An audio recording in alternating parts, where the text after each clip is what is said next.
muqdisho oo aan iyadana dhawaan booqday dadkii aan kula kulmay waxaa ka mid ah madaxweynihii ugu horreeyey ee Soomaaliya mudane aadan cabdulla cusmaan oo dadka intiisa badani ay u yaqaanaan aadan cadde mudane aadan cadde rasmiyan waxa uu degan yahay beertiisa oo ku taalla Mushaani oo u dhow Jannaale markaan muqdisho kula kulmay waxa uu ka soo laabtay socdaal uu dalka dibadiisa ku tagay waxaan aadan cabdulla cusmaan weydiiyey bal markii ugu horreysay sababta ku dhalisay inuu siyaasadda ku biiro waxa ugu dhaliyay Soomaali qabiil inay ka baxdo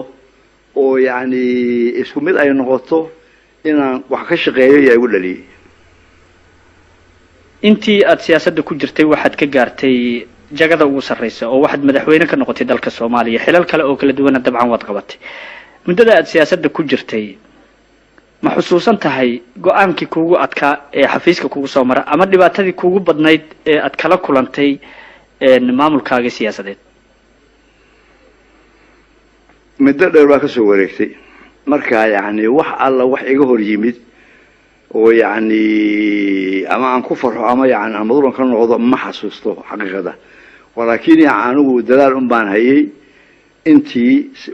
horta Israa'iil waxaan qortay anigu 1944 bishii Febraayo yaa qortay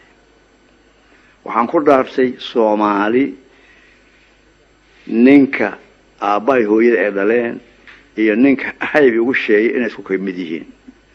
marka cadaaladaas iyo qabiildiidaas yaani anigu Israa'iil ku qortay waxaan qoray anigu yaani balweyno inaan qortaan uga soo tagay oo xamar ka qorto Abdullah Ciise asaguna ii soo qor marka awalan leegadii waxaan ahaanu numberkii Abdullah baan ka dhigay numberkii 29aad ku horeysay intii qortay anigu numberkii 3 baan noqday marka hadee anigu waa shaqeeyay intii sida waa shaqeeyay Ilaahay baa iga sareeyay laakiin wax ee ma gooni aan lahayn oo aan ahayn yaani Soomaali inay isku mid noqoto ku dadaal oo contribuire waxaan ahayn ma jirin hadda dalka Soomaalida waxaad ka warhaysaa dhibaatooyin fara badan inay ka dhaceen intii aad ka shaqeynaysay maamulka ama Soomaalida oo dhan aad madax u ahayd ma saadaalisay oo maamulka jira iyo dadku siday u dhaqmayaan marna ma istiri dagaal xoog leh iyo sokeeye ayaa sidan u dhici doona ma ismaanan dhihin maxaa jira xaqiiqada 7 sano oo presidenta ka ahaa xaalku waa socday yaani in ka soo qaad u dhacayay wax weyn oo dhaco yaani muxuu aan waxaas isku aan yaani aan siraamay saas noqota ma jirin hadda ummadda Soomaaliyeed maxaad u soo jeedin lahayd oo talo iyo tusaale ah waxaan soo jeedin lahaa inay yaani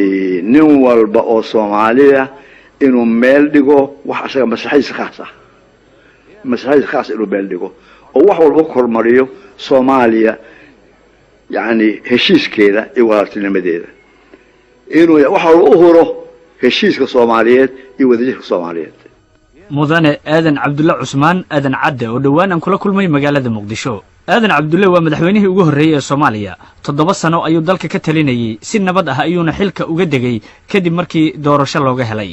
inta kadib waxa uu weligii ku noolaa dalka gudihiisa haddana waxa uu degan yahay beertiisa oo ku taalla meel u dhow Mushaani oo ah tuulo ku taalla Jannaale agtiisa